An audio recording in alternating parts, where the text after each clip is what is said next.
Chapter number 7। Chapter का नाम आपके पास है इंटीग्रेशन या इंटीग्रल्स।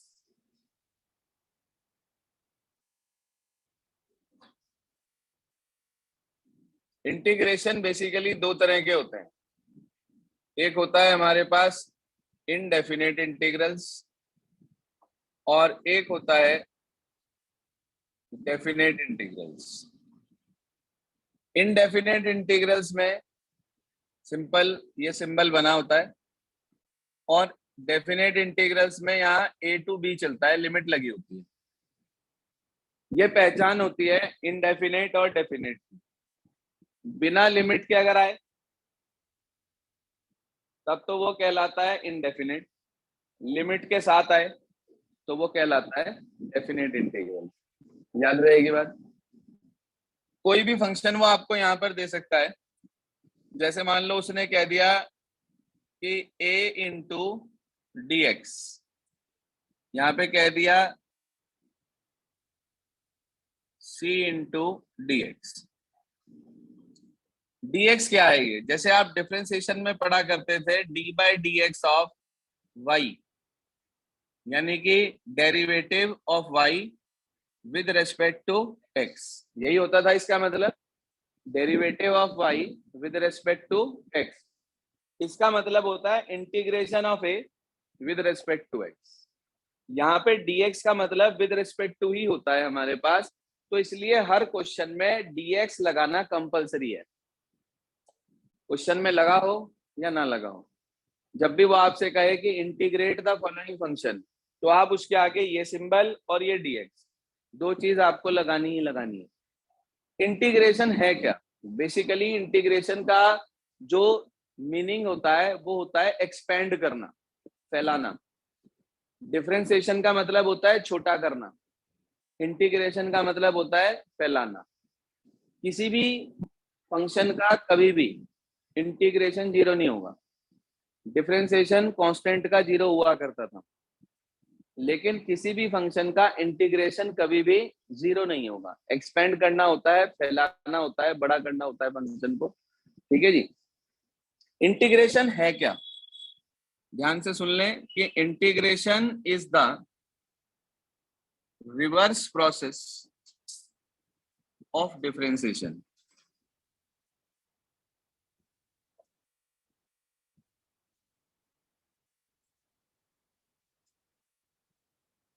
जी हाँ, integration is the reverse process of differentiation. ये डिफरेंशिएशन की रिवर्स प्रोसेस कहलाती है। क्या मतलब है रिवर्स प्रोसेस का?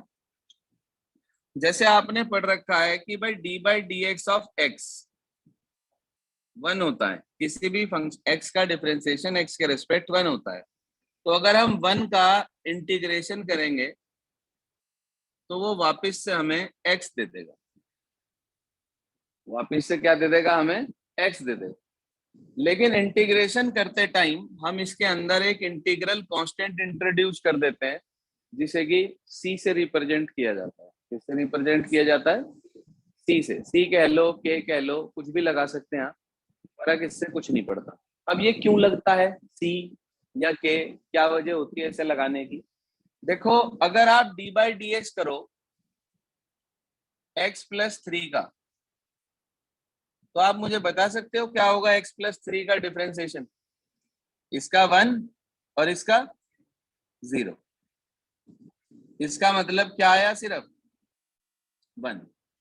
अब अगर इंटीग्रेशन डिफरेंशिएशन की रिवर्स प्रोसेस है तो इसका वापस से इंटीग्रेशन यही मिलना चाहिए ना। लेकिन हमने पढ़ा है कि 1 का इंटीग्रेशन तो सिर्फ क्या होता है? x।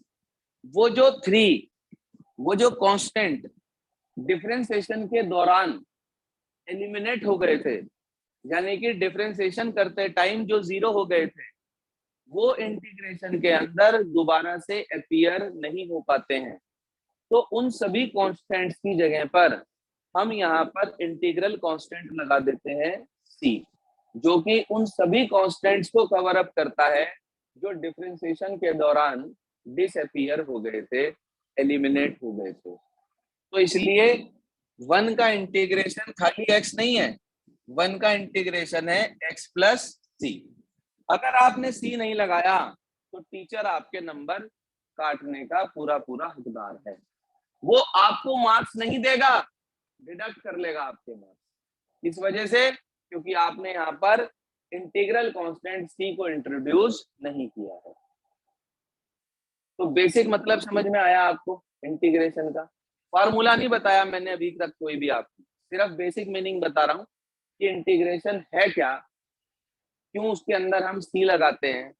ये जो सी है वो सिर्फ इनडेफिनेट इंटीग्रल्स में लगाया जाता है, डेफिनेट इंटीग्रल्स में नहीं लगाया जाता। इनडेफिनेट इंटीग्रल के एक से ज्यादा आंसर हो सकते हैं, लेकिन डेफिनेट इंटीग्रल का सिर्फ एक फिक्स आंसर होता है, इसलिए भी उसको डेफिनेट इंटीग्रल्स कहा जाता है कि it will give a definite value for the given function. तो दो तरह के इंटीग्रेशन हमारे पास है, इंडेफिनेट और डेफिनेट।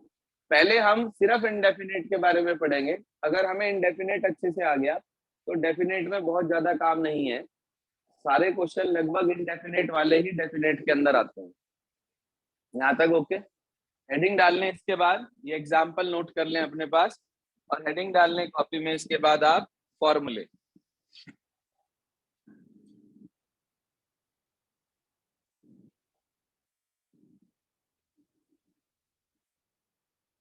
फॉर्मूले, सबसे पहला फॉर्मूला,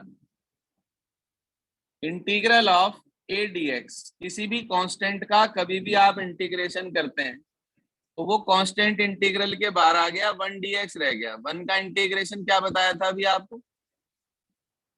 सी जरूर लगेगा। तो यानी कि किसी भी कांस्टेंट का इंटीग्रेशन क्या होगा, उसके साथ हम एक्स लगा देंगे और प्लस सी। मान लो मैं आपसे कहूं मुझे 2 का इंटीग्रेशन बताओ, तो आप कहेंगे सर 2x प्लस सी। मैं आपसे कहूं 5 का इंटीग्रेशन बताओ, तो 5x प्लस सी। मैं आपसे कहूं भाई 7 का इंटीग्रेशन बताओ, तो आप कहेंगे 7x प्लस सी। मैं आपसे कहूं -5/3 का इंटीग्रेशन बताओ, तो आप कहेंगे -5x/3 प्लस सी। जो भी कांस्टेंट आपके पास होगा उसके साथ सिर्फ आपको x लगाना है और प्लस सी, ये आपका आंसर होगा। फॉर्मूला क्लियर हो गया पहला सभी को? हाँ जी, यस सर। आगे चलते हैं। इसके बाद दूसरा फॉर्मूला और important formula, x raise to की पावर n dx। कोई भी पावर आ जाए, 2 पावर, 5 पावर, 10 पावर, कोई भी पावर आ जाए, फॉर्मूला होता है x की power n+1 upon n+1 plus सी। यहाँ पर n -1 नहीं होना चाहिए, बस ये ध्यान रखना। n क्या नहीं होना चाहिए? -1। कोई बच्चा बता सकता है आप में से -1 क्यों नहीं होना चाहिए? नीचे 0 हो जाएगा, बिल्कुल ठीक बात। तो नॉट डिफाइंड दे देगा, इसलिए -1 पर ये फार्मूला एप्लीकेबल नहीं है। x की पावर -1 पे यानी कि 1/x पे ये फार्मूला एप्लीकेबल नहीं है। अब आप कहो सर आप हमें ये वाला फार्मूला अप्लाई करके दिखाओ, हमारी समझ में तो आनी। कोई बात नहीं, आपकी समझ को एक्सपेंड करने के लिए एक एग्जांपल ले लेते हैं। Integration of x raise to की पावर 7 dx आ गया मान लो। क्या होगा फार्मूले के हिसाब से इसका इंटीग्रेशन? एक पावर प्लस और उसी से डिवाइड, मतलब x की पावर 8 अपॉन 8 प्लस सी। बहुत भारी काम है क्या?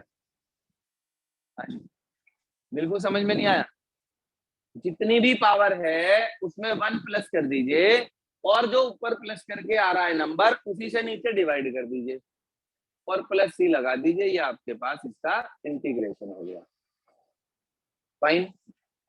कुछ बच्चे कहते हैं कि सर अगर ऐसे ना आया, एग्जाम्पल ऐसे आ गया, मान लो 1/x रेज टू की पावर 5 और dx, तो फिर क्या करेंगे हम? फिर कैसे इसको इंटीग्रेट करेंगे? बता सकता है कोई कैसे करेंगे?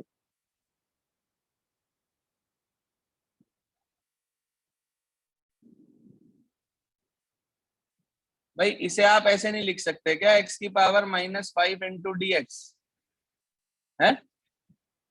अब यही फार्मूला लगा दो, x की power n+1 upon n+1 plus सी, यही तो फार्मूला पढ़ाया मैंने आपको, तो वही फार्मूला यहाँ लग गया, x की पावर -4 अपॉन -4 प्लस सी, यानी कि -1 अपॉन 4x की पावर 4 प्लस सी, इसे नीचे ले आए, ये हमारे पास इसका आंसर हो गया। नहीं समझ में आई बात, बताइए सर, क्लियर है? Yes sir. अगर अपॉन में पावर आ रही है तो उसे ऊपर ले जाते हैं हम इस तरीके से, लेकिन मैं फिर कहूंगा 1/x यदि कहीं लिखा होगा तो ये उसका फार्मूला नहीं है। आप मुझे बता सकते हैं, कोई बच्चा किसी को यदि याद हो, ऐसा कौन सा फंक्शन था डिफरेंशिएशन में जिसका डेरिवेटिव करने पे 1/x आया करता था?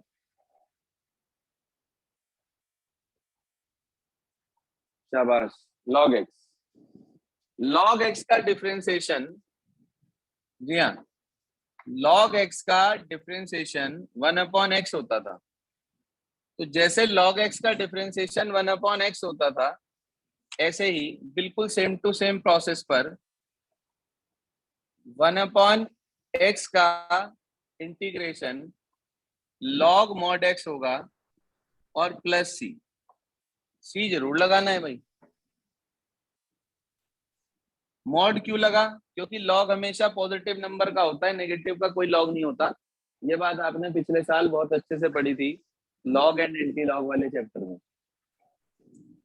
ये आ गया हमारे पास, सीधा सीधा फार्मूला है, कहीं भी 1/x होगा तो उसका डेरिवेटिव, उसका integration log mod x plus C होगा हमारे पास, ये इसकी वैल्यू आ जाएगी। इसके बाद आगे चलते हैं, नेक्स्ट क्या कहता है अगला formula, integration of a raise to की पावर x और dx। इसका इंटीग्रेशन होता है a रेज टू की power x log a to the base e plus c. Sir example भी देख लीजिए, इंटीग्रेशन ऑफ 3 रेज टू की पावर x आ गया मान ली, तो आप सीधा कह देंगे इसका इंटीग्रेशन होगा 3 रेज टू की power x upon log 3 to the base e और प्लस सी। मैथमेटिक्स में जितना भी लॉग इंटीग्रेशन और डिफरेंशिएशन में चलता है, यानी कि कैलकुलस के अंदर, वो सारा बेस ई पे चलता है। तो आपके पास सीधा सीधा इसका इंटीग्रेशन हो जाएगा 3 रेज टू की power x upon log 3 to the base e और प्लस सी। अच्छा, जैसे 3 है, इसी तरीके से एक और कांस्टेंट होता है e रेज टू की पावर x। अगर इसी फार्मूले के अकॉर्डिंग मैं इसका इंटीग्रेशन करूं तो आप मुझे बता सकते हैं क्या आएगा? भाई ए भी कांस्टेंट है, ई भी कांस्टेंट है, तो इसका मतलब दोनों पे फार्मूला सेम चलेगा बिल्कुल। तो आप मुझे बता सकते हैं क्या बैठेगा इसका इंटीग्रेशन?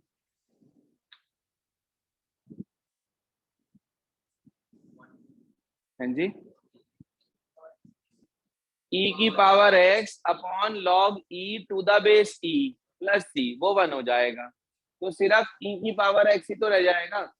ई की पावर एक्स एक ऐसा फंक्शन है जिसका डिफरेंशिएशन भी वो खुद है और इंटीग्रेशन भी वो खुद है। ठीक है जी, इंटीग्रेशन उस शरारती बच्चे के जैसा है जिसे मैथ्स की क्लास में टीचर ये कहता है आराम से बैठ जा, 2 बार डिफरेंशिएशन करके 1 बार इंटीग्रेशन कर दूंगा।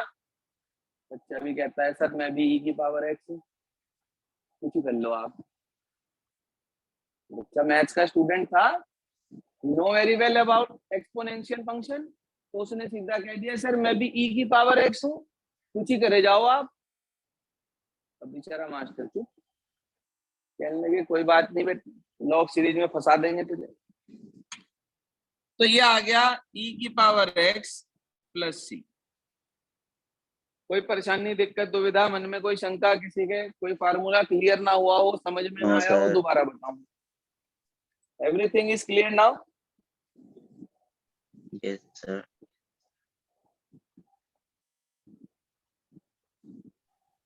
सर एक बार फिफ्थ इस वाला रिपीट कर दो। फिफ्थ वाले में तो सीधा आंसर है बेटे, e की पावर x कहीं भी दिखेगा तो e की पावर x का इंटीग्रेशन खुद e की पावर x होगा और प्लस c, ये आंसर आ जाएगा ऑलवेज। ठीक है, ओके सर। अब इसके बाद जो अगला स्टेप मुझे आप लोगों को बताना है वो क्वेश्चन के दौरान ही बताया जाएगा। उससे पहले कुछ लॉ की प्रॉपर्टीज आप लोग पुरानी पिछले साल की किताब से उठा के एक बार रिकॉल कर लेना, ना आपके पास हो तो डिफरेंशिएशन के दौरान लिखवाई थी, उन्हें एक बार पढ़ लेना, इम्पोर्टेंट है। जिसके पास हो वो उनमें से कोई एक स्टूडेंट प्लीज ग्रुप पे सेंड कर दे लॉग वाली प्रॉपर्टीज, ताकि सबके पास आ जाए। करना क्या है आज, करना क्या है आपको, नोट करें अपने पास। Today you all have to try exercise 7.1 only with examples. With examples. First try examples by your own. If you face problem in any of the question, तो वो मैं आपको एक्सप्लेन करूंगा किस तरीके से करना है। आज आपको सिर्फ और सिर्फ पहली एक्सरसाइज करनी है और साथ ही साथ उसे पढ़ना है और करना है काम। तो अगली एक्सरसाइज में जो बेसिक है वो मैं आपको पहले एक्सप्लेन करूंगा पॉइंट 1 की प्रॉब्लम्स के साथ। लेकिन कोई भी स्टूडेंट लापरवाही ना करे जिससे कि उसका वर्क ना छूटे। जो बाद में रिकॉर्डेड क्लास देख रहे हैं उनसे भी कह रहा हूँ कि भाई कोशिश आप लोगों की ये रहे कि जिनका डिफरेंशिएशन छुटा हुआ है वो सभी स्टूडेंट कल 1 घंटे के लिए, आध घंटे के लिए बैच के बाद रुकेंगे और कल का बैच का टाइम आप लोगों का 7 से 8 रहेगा, जब तक स्कूल की छुट्टी है, दशहरा हॉलीडेज है या कुछ भी त्योहार है, तो उस दिन आपके बैच का टाइम मॉर्निंग में 7 to 8 रहेगा। आज के लिए इतना ही, यहाँ तक कंप्लीट कर लेंगे अपना।